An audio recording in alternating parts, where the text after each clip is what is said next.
파수꾼 동지 여러분께 문화 인사드립니다. 목요 특강 현월TV 윤목사입니다. 이번 주에는 수요일 소요일 문답과 관련한 그 주제와 관련한 보충 수업의 성격을 띠는 강의를 좀 진행하려고 합니다. 주제는 죄의 기원, 그리고 사탄의 반역과 아담의 타락, 그리고 성도가 받는 징계에 대해서 잠깐 살피는 시간을 갖고자 합니다. 사실 이 부분은 성경의 다른 어떤 주제보다도 심오하고 신비하다라고 할 수 있습니다. 그만큼 또 여기에 대해서 오해도 만만치 않다는 거죠. 이 부분에서 많이 넘어지거든요, 실제로.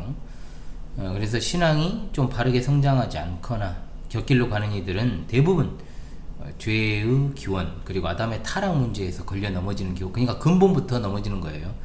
넘어지는 경우가 많고, 또 결국은 이 부분에 대한 올바른 이해를 바탕으로 한 신앙이 전체 신앙 여정의 성패를 가른다라고 해도 과언은 아닙니다. 처음 창조된 인간이었던 아담에게 과연 어떤 일이 일어났을까요? 그 과정에 대해서 상고하는 시간을 가질까 합니다. 이것은 중생한 신자의 삶과 연결이 되기 때문에 얼마 전에 제가 올린 미성숙의 이유, 기본이 없는 신앙이라는 약 2주 전에 목요 특강을 여러분들이 다시금 참조하시면 도움이 되실 것으로 생각을 합니다. 처음 창조된 인간인 아담이 의롭게 창조되었습니다. 이것은 하나님께서 선하시고 의로우신 분이다라는 걸 반영하는 것이죠. 그런데 사탄이 에덴 동산에 침투하여 아담을 강력하게 유혹함으로 죄를 범하게 만들었는데, 먼저는 언약에 있어서 직접 당사자가 아닌 하와를 유혹하여 결국 아담까지 함께 죄를 범하게 되었던 겁니다. 이것이 바로 성경의 첫 번째 책인 창세기를 통해 알게 되는 죄의 기원입니다. 자, 그렇다면 이 범죄가 발생하기 전에는 죄가 없었을까요? 그건 아닙니다. 성경은 사탄이 처음부터 거짓의 아비였고 살인자라고 말씀하고 있기 때문이죠. 따라서 죄는 아담 이전에 이미 존재하고 있었다라는 것을 우리가 알게 됩니다. 하나님께서 우주와 만물을 창조하실 때 보이는 세계와 보이지 않는 세계를 창조하셨습니다. 그 중에 이제 천사도 창조하셨는데, 천사가 언제 창조되었는지 우리가 성경을 통해서 정확하게 알 수는 없습니다. 그럼에도 분명한 사실은 천사의 무리들 중에 자기 지위를 떠난 무리들이 있었고, 그 우두머리가 사탄이었다는 것이죠. 사탄은 자신을 따르는 귀신들의 무리를 이끌고 하나님께 반역하였는데, 그것은 자신들이 하나님의 지위에 오르려는 교만과 헛된 망상에 도취되어서 반역을 했다 이겁니다. 하나님께서는 그들을 심판하여 다시는 하나님 나라에 출입하지 못하게 큰 형벌을 가하여 흑암에 거하도록 만드셨고, 최종적으로는 예수 그리스도의 재림시에 모두 결박하여 영원한 형벌의 장소인 지옥에 넣으려고 기간을 정해 놓으셨다는 건 분명한 사실입니다. 선한 천사나 타락한 천사들은 모두가 다 시간과 공간을 초월하는 영적인 존재들이기 때문에 우리 인간에게 있어서 참으로 긴 세월이라고 할 수 있는 1000년, 만년, 자, 그들에게는 이런 것이 큰 의미가 없다고 봐야 됩니다. 타락한 천사들은 하나님께서 창조해 놓으신 이 지구, 에덴 동산에 침투하여 아담과 하와를 유혹했죠. 사탄은 어리석게도 하나님께 약점이 있다라고 착각을 한 데 있습니다. 즉, 하나님은 선하시기 때문에 하나님의 최대의 약점은 죄라고 생각을 했고, 사탄과 귀신들은 죄를 통해서 하나님을 대적하기 위한 하나의 수단으로서 아담과 하와를 유혹해서 자신들의 편으로 끌어들여 반역에 동참하도록 작업을 했던 것이죠. 사탄과 귀신들은 자신들이 하나님과 대적해서 이길 수 있는 유일한 무기가 죄라는 것을 깊이 있게 인식하고 있었음이 틀림없습니다. 사실 아담과 하와를 하나님께 반역하기 위한 자신들의 편으로 만드는 것이 자신들의 능력으로는 어림없다는 것을 알았고, 이런 관점에서 영적 세계에서 악한 무리들이 가질 수 있는 가장 강력한 무기가 바로 죄였다라고 하는 거죠. 사실 죄의 기원은 쉽게 정의가 어렵습니다. 왜냐? 지구상에서 먼저 죄가 생긴 것이 아니라 영적 세계에서 먼저 발생을 했고, 그것이 지구의 에덴 동산에 살고 있던 아담과 하와에게 연결되었다라고 하는 것 때문에 그렇습니다. 죄가 전혀 없는 의로운 상태로 창조된 아담과 하와, 현재 우리와 어떤 외형적으로 봤을 때는 모습은 같았을지 모르지만 그 능력이나 환경을 비롯한 모든 측면에서 우리와는 질적으로 전혀 다른 인간이었음을 알 수 있게 됩니다. 인류 최초의 인간인 아담을 성경은 생령이라고 표현합니다. 창세기 2장 7절에 여호와 하나님이 땅의 흙으로 사람을 지으시고 생기를 그 코에 불어넣으시니 사람이 생령이 된지라. 생령이라는 말은 히브리어로 하이, 살아있는, 생존하여 있는, 그리고 네페시, 호흡, 숨쉬는 존재라는 말이 하나로 결합되어서 생령이라는 단어가 되었습니다. 이렇듯 아담은 죽지 않고 영원히 살 수 있는 존재로, 병들지 않는 존재로, 의로운 존재로, 크나큰 능력의 소유자로, 사탄이 제어할 수 없는 존재로 그렇게 창조되었다는 거죠. 하나님께서는 아담과 언약을 맺으셨습니다. 이것을 우리가 배웠기를 행위 언약이라고 부르죠. 이 언약은 도덕적인 언약입니다.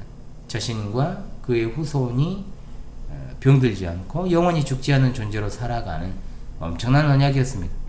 그러면 이 언약은 아주 복잡한 여러 항목으로 이루어져 있었을까요? 아닙니다. 너무나 잘 알고 계시는 것처럼 단 하나의 조항으로 이루어져 있었습니다. 에덴 동산에 생명나무 열매를 포함해서 다양한 식물들이 제공이 되었고 그 무엇 하나 부족한 것이 없는 실로 어마어마한 혜택을 이들이 누렸던 것이죠. 사실 말이 하나님과 아담 사이의 쌍방간의 쌍무 계약인 것 같지만 하나님의 절대 주권에서 온 것이기 때문에 사실상 일방적인 언약, 편무 언약이라고 봐도 무방한 겁니다. 아울러 이 언약은 창조주이신 하나님과 아담 사이에 맺어진 언약으로 창조주 하나님과 피조물인 인간을 구분하는 경계선의 역할도 했던 것입니다. 자신의 지위를 떠난 사탄은 하나님처럼 되려고 시도하다 실패하고 지구에 내려와 아담과 하와를 자신의 동조자로 만들기 위해 먼저 언약에 있어 상대적으로 취약한 하와를 공격합니다. 하나님께서는 분명 아담과 하와를 창조하신 후에 보시기에 좋았다라고 말씀하지 않았습니까? 우리가 상상할 수 없을 정도로 하와라는 존재 자체, 이 세상에서 가장 아름다운 몸매와 미모와 지식을 가진 여인이었을 것으로 보입니다. 하나님께서 보시기 좋았다, 이 표현은 그냥 나오는 것이 아니기 때문에 우리가 충분히 이렇게 생각해 볼 수 있는 대목이라는 것이죠. 당연히 하나님에 의해서 너무나도 매력적으로 창조된 하와가 자신의 매력에 매료되어서 다른 것을 추구하고픈 마음이 속에 꿈틀거렸고 그 유혹은 다른 것이 아니라 하나님처럼 될 수 있다라고 하는 것, 즉 이것은 하나님께 반역하는 내용이었다는 겁니다. 하와는 하나님처럼 될 수 있다는 그 착각과 망상에 빠져서 선악을 알게 하는 나무 열매를 먼저 먹고 자신의 남편 아담에게도 주어 먹게 했습니다. 호세아 선지자는 6장 7절에서 그들은 아담처럼 언약을 어기고 거기에서 나를 반역하였느니라고 했습니다. 작년에 제가 올린 특강 중에 아담은 과연 구원받았는가? 라는 내용을 보신 분도 있겠습니다만 안 보신 분은 꼭 참조하시기를 바라겠습니다. 자, 이 말씀만 보더라도 그들이 구원받았다고 그냥 말해버리는 것이 얼마나 위험한지를 알 수 있습니다. 하나님께서 선악을 알게 하는 나무 열매를 통해 행위 언약을 아담과 맺으셨습니다. 그 내용은 순종하면 영원히 살고 불순종하면 죽는다는 거죠. 그러나 아담과 하와는 사탄과 공모하여 하나님처럼 되려고 시도했습니다. 한글 개역개정이 호세아 6장 7절에서 반역이라고 번역한 이 단어는 히브리어로 바가드입니다. 뜻은 굉장히 다양합니다. 자, 바가드의 뜻을 한번 살펴보면 몇 가지 용례를 보겠습니다. 결혼 관계에 있어서 불성실함에 대해서 사용된 단어입니다. 출애굽기 21장 8절에서 너의 아내, 말라기서 2장 14절에서 어떤 사람의 젊은 시절의 아내, 에레미야 3장 20절에서 남편에 관해서 사용되었습니다. 후자의 구절은 또한 이 단어가 여호와께 대한 이스라엘의 불성실함을 묘사하는 데 사용되었다. 에레미야 9장 2절이죠. 여호와께 대한 이스라엘의 반역을 묘사하기 위해 사용된 결혼에서의 불성실함의 은유 외에도 여호와나 그의 언약이 때로 이 동사의 분명한 목적으로 나온다는 겁니다. 사무엘상 14장 33절과 시편 78편 57절에서 하나님께 불성실한 것, 시편 119편 158절에서 주의 말씀에 불성실한 것을 나타내는 용례로 사용됩니다. 심지어 여호와의 공명정대하심을 묻는 것조차도 불신행이다. 시편 73편 15절에 나오죠. 여호와의 언약에 불성실하다는 것에는 자기 형제에 대한 불성실도 포함된다. 말라기서 2장 10절 이하의 내용입니다. 따라서 바가드는 인간이 만든 약정과 일반적인 어떤 인간관계에서 기대되는 사회적 책임을 깨트리는 것에 대해서도 사용되었다는 겁니다. 실례로 세겜 사람들은 자기네가 왕으로 삼았던 아비멜렉을 배반했고, 사사기 9장에 나온 내용이죠. 욥은 자기 친구들에게 배반당했다라고 느낍니다. 욥기 16장 15절입니다. 따라서 호세아 6장 7절의 바가드는 반역으로 번역했다라고 하는 건 굉장히 잘 번역을 한 것입니다. 그런데 킹 제임스 성경과 한글 킹 제임스 성경은 아담을 사람들이라고 번역을 해버렸죠. 적절하지 않습니다. 사탄과 반역을 도모한 것이 바로 아담입니다. 아담은 하나님을 배반했습니다. 배반은 배도를 말합니다. 로마서 5장 12절에는 한 사람의 범죄로 많은 사람이 죽었다 했습니다. 아담이 인류 대표자로 맺은 행위 언약은 그 후손인 우리의 행위 언약이기도 하므로 그 죄가 우리에게 전가된 것이죠. 반면 택자들의 죄는 예수 그리스도께 전가되고 예수 그리스도의 의는 택자들에게 전가된 것입니다. 따라서 은혜의 언약 아래 살고 있는 택자들은 자신이 알지 못하는 죄가 있을지라도 그 죄를 예수 그리스도께서 대속하여 주심으로 과거, 현재, 미래 모든 죄를 대속하셨다라고 말씀을 하는 겁니다. 문제는 택자, 즉 중생한 신자의 행위입니다. 모든 죄는 영적인 죽음을 가져다주는 성질을 가지고 있죠. 또한 죄는 하나님과 원수되게 하는 요인입니다. 따라서 택자는 하나님께서 원하시는 도덕적인 선한 열매를 맺고 사는 것이 마땅합니다.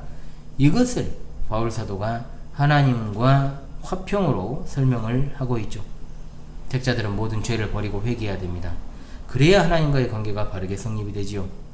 은혜 언약 아래 있는 성도들도 하나님께서 가장 싫어하시는 죄를 멀리하는 것이 하나님과 화평하는 것이요 바른 관계를 형성하는 유일한 방법이라는 겁니다. 물론 중생한 신자가 실수하거나 범죄할 가능성이 아주 없다? 그건 아닙니다. 진정한 회개라 함은 입술로 그치는 것이 아니라 죄를 버리는 것이요 다른 이에게 피해를 끼쳤다면 삭개오처럼 보상하는 것이 맞다는 거죠. 죄를 밥 먹듯이 지으면서 자기가 중생한 사람이라고 그렇게 말하면 누가 그 사실을 신뢰할 수 있습니까? 신앙에 있어서 위선적인 태도와 외식을 버리고 진실된 하나님의 자녀로 살아가면서 하나님께서 우리에게 주시는 진정한 은혜를 맛보며 살아가는 건 성도의 의무이자 동시에 기쁨이 되는 것입니다. 죄에 대해서 하나님께서는 지금도 선악간에 심판하시고 징계를 내리십니다. 죄의 결과에 따라서 교도소에 가는 경우도 있고 질병에 노출되기도 하고 또 가난하게 되기도 하고 육체적으로나 정신적으로 고통에 빠지기도 하는 것이죠. 물론 바울 사도의 신뢰를 통해서도 알 수 있는 것처럼 하나님을 잘 섬긴다 해도 질병에 걸리기도 하고 욥도 그렇잖아요. 뜻밖의 재난을 당할 수도 있고 여러 제재와 불이익을 당하고 감옥에도 갈 수 있고 또 가난할 수도 있고 고난과 역경에 처하기도 합니다. 성경은 분명 하나님의 하나님의 자녀는 징계를 받는데 징계가 없으면 사생하라고 했지 않습니까? 징계는 분명 하나님의 교육 수단 중에 하나입니다. 징계를 받은 자들은 지나치게 슬퍼하고 낙심하고 좌절해서는 안 되는 거죠. 도리어 징계가 없고 형통한 자가 하나님과 상관없이 살아가는 이들이 많다는 겁니다. 따라서 성도가 받는 징계에 대해서까지 살피고 제가 이번 특강 마무리하고자 합니다. 자, 신구약 성경에서 징계라는 말이 어떤 뜻을 가지고 있는가 중요하죠. 구약에서 징계를 나타낸 히브리어가 무살입니다. 자, 이 단어는 훈계, 채찍, 징벌의 의미를 가지고 있죠. 신약에서는 파이데이아, 파이듀테스가 있습니다. 이 단어들은 주로 이제 자녀 양육과 교육, 교정, 징계의 뜻을 동시에 지닙니다. 징계를 나타내는 이러한 성경적 용어들은 징계라고 하는 것이 단순한 형벌이 아니라 가정에서 부모가 자녀를 양육할 때 잘못 있으면 꾸짖고 매를 들어서 바른 길을 가게 하는 훈육의 과정이라는 것을 알 수 있습니다. 따라서 징계라는 것은 예수 그리스도를 믿음으로 말미암아 의롭다 하심을 얻은 성도들이 성화의 과정 중에 연약하여 범죄할 때 하나님께서 그들의 잘못을 깨우쳐서 바른 길로 돌아서게 하기 위해서 가하시는 채찍입니다. 이를 통해 징계는 두 가지로 정의할 수 있죠. 첫 번째, 징계는 형벌이 아닙니다. 징계나 형벌은 다 죄 때문에 범죄의 결과로 찾아오는 것입니다. 그러나 이것이 근본적으로 둘이 다를 수밖에 없는 것은 형벌이라 하면 하나님의 공의에 대한 만족입니다. 하나님이 그분의 법정에서 내리시는 법정 선언의 성격을 띠는 것이지만 징계는 하나님께서 부모 입장에서 자녀에게 내리시는 꾸지람과 매라는 것이죠. 두 번째, 믿음으로 의롭다 하심을 얻은 성도에게만 내려집니다. 징계는 하나님이 부모의 입장으로 그의 사랑하신 자녀에게 내리시는 것이라고 했지 않습니까? 하나님의 자녀란 예수 그리스도를 믿음으로 말미암아 의롭다 하심을 얻었고 하나님의 자녀가 되는 권세, 즉 양자의 영을 받은 자들입니다. 그러므로 성도들은 칭의로 말미암아 정죄함에서 벗어났기 때문에 어떤 경우라도 형벌을 받지 않습니다. 성도들이 범죄할 경우 먼저는 하나님께서 성령을 통하여 그 양심에 말씀으로 깨우쳐 주시고 그래도 돌이키지 않으면 채찍을 가하시며 그래도 깨닫지 못할 경우에 채찍의 강도가 더욱더 세질 수밖에 없는 것은 당연한 이치입니다. 하나님의 자녀를 향한 징계의 목적은 살리는 것이지 죽이는 것이 아닙니다. 징계는 성경적 근거가 분명하게 있습니다. 잠언 3장 11절 12절 내 아들아 여호와의 징계를 경히 여기지 말라 그 꾸지람을 싫어하지 말라 했고 히브리서 12장 7절로 9절 말씀 너희가 참음은 징계를 받기 위함이라 하나님이 아들과 같이 너희를 대우하시나니 어찌 아버지가 징계하지 않는 아들이 있으리요 징계는 다 받는 것이거늘 너희에게 없으면 사생자요 친아들이 아니니라 또 우리 육신의 아버지가 우리를 징계하여도 공경하였거든 하물며 모든 영의 아버지께 더욱 복종하며 살려 하지 않겠느냐 신명기 8장 5절과 6절입니다. 너는 사람이 그 아들을 징계함같이 내 하나님 여호와께서 너를 징계하시는 줄 마음에 생각하고 내 하나님 여호와의 명령을 지켜 그의 길을 따라가며 그를 경외할지니라.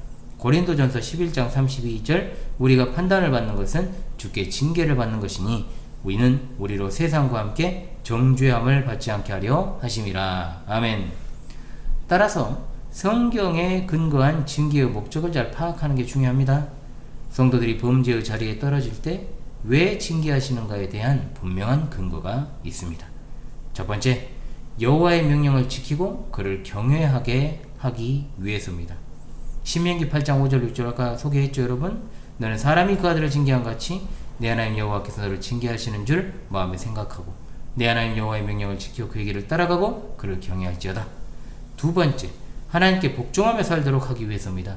히브리서 12장 9절 또 우리 육신의 아버지가 우리를 징계하여도 공경하였거든 하물며 모든 영의 아버지께 더욱 복종하며 살려 하지 않겠느냐. 세 번째, 하나님의 거룩하심에 참여하게 하기 위해서입니다. 히브리서 12장 10절입니다. 저희는 잠시 자기 뜻대로 우리를 징계하였거니와 오직 하나님은 우리의 유익을 위하여 그의 거룩하심에 참여하게 하시느니라. 아멘. 네 번째, 의의 열매를 맺게 하기 위해서입니다. 히브리서 12장 11절 무릇 징계가 당시에는 즐거워 보이지 않고 슬퍼 보이나 후에 그로 말미암아 연단받은 자들은 의와 평강의 열매를 맺느니라.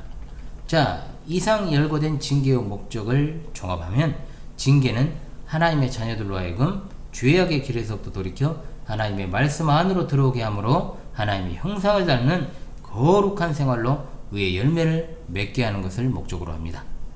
그렇다면 끝으로 징계를 받는 성도는 어떤 자세를 취할까요? 이것까지 살피고 마무리합니다. 분명히 징계는 하나님이 부모로서 자녀를 바른 길로 이끌기 위한 꾸짖음과 채찍이라는 것을 우리가 알게 되었습니다. 그렇다면 하나님 징계받는 성도들의 자세는 어때야 되는가? 이게 이제 마지막 과제죠. 첫 번째, 회개하는 마음으로 받아야 됩니다. 잠언 3장 11절이면 내 아들아 여호와의 징계를 경히 여기지 말라 그 꾸지람을 싫어하지 말라. 욥기 5장 17절입니다. 볼지어다 하나님께 징계받는 자에게는 복이 있나니 그런즉 너는 전능자의 징계를 없인 여기지 말지니라. 물론 맥락상 이것이 꼭 욥에게 해당되는 건 아닙니다만 말 자체는 분명 맞는 말이니까.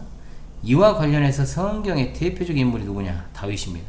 다윗은 우리아의 아내 밧세바를 범하고 또한 우리아를 전쟁터에서 죽게 만든 죄를 범하여 하나님께 징계를 받는 중에 사울의 집 족속인 시므이로부터 저주의 말을 듣습니다. 그러나 우리는 그가 시므이의 저주가 여호와 하나님으로부터 온 것임을 인정하고 저주의 소리를 계속 들으며 피난길을 갔던 그의 모습을 발견합니다. 이것은 실로 징계 앞에서의 성도의 신앙 인격이 어떠해야 되는가를 잘 보여주는 대목이라고 할 수 있죠. 두 번째, 낙심하지 말아야 됩니다. 히브리서 12장 5절, 내 아들아 주의 징계하심을 경히 여기지 말며 그에게 꾸지람 받을 때 낙심하지 말라. 하나님께서 자녀에게 주시는 징계의 수단들이 너무나 정말 다양합니다. 때로는 극심한 심적 고통으로, 때로는 물질적인 손실로, 때로는 육체적 질병으로 올 수 있어요. 진짜입니다. 이때 자녀에게 요구되는 자세는 뭐냐? 겸손히 하나님의 뜻을 깨닫기 위한 회개, 아울러서 낙심하지 않는 게 중요하다는 거죠. 자신의 몸에서 난 아들인 압살롬이 반역해서 쫓기고 있는 다윗의 상황, 얼마나 절망적입니까? 심지어 압살롬에게는 아히도벨이란 최고의 책략가가 함께하고 있었기 때문에 더욱더 절망적이었음에도 불구하고 다윗은 낙심하지 않고 하나님께 부르짖었습니다. 심의의 저주 앞에서도 선으로 갚아주실 것을 확신합니다. 이것이 바로 징계받아도 하나님의 치료의 손길을 기다리는 자녀의 태도입니다. 세 번째, 인내해야 됩니다. 히브리서 12장 11절 13절, 무릇 징계가 당시에는 즐거워 보이지 않고 슬퍼 보이나 후에 그로 말미암아 연단받은 자들은 노와 평강의 열매를 맺느니라. 그러므로 피곤한 손과 연약한 무릎을 일으켜 세우고 너희 발을 위하여 곧은 길을 만들어 저는 다리로 하여금 어그러지지 않고 고침을 받게 하라. 자, 마지막으로 성도가 하나님의 징계를 받을 때 취해야 될 또 하나의 자세가 이와 같이 믿음으로 인내하는 일입니다. 징계가 계속되어도 신앙의 정절을 버리지 않고 끝까지 하나님 말씀을 따라 바르게 걸어가야 된다는 것이죠. 히브리서 말씀들은 신앙의 인내가 필요하다는 걸 분명 가르칩니다. 예, 오늘은 처음 창조된 인간은 아담에 대해서 상고하면서 죄의 기원, 사탄의 관역, 아담의 타락, 그리고 자연스러운 흐름으로 성도가 받는 징계에 대해서 살폈습니다. 아무쪼록 성화의 삶에 있어서 조금이나마 유익이 되는 시간이었기를 바랍니다. 지금까지 목요특강의 현월TV 윤목사였습니다. 여러분 감사합니다.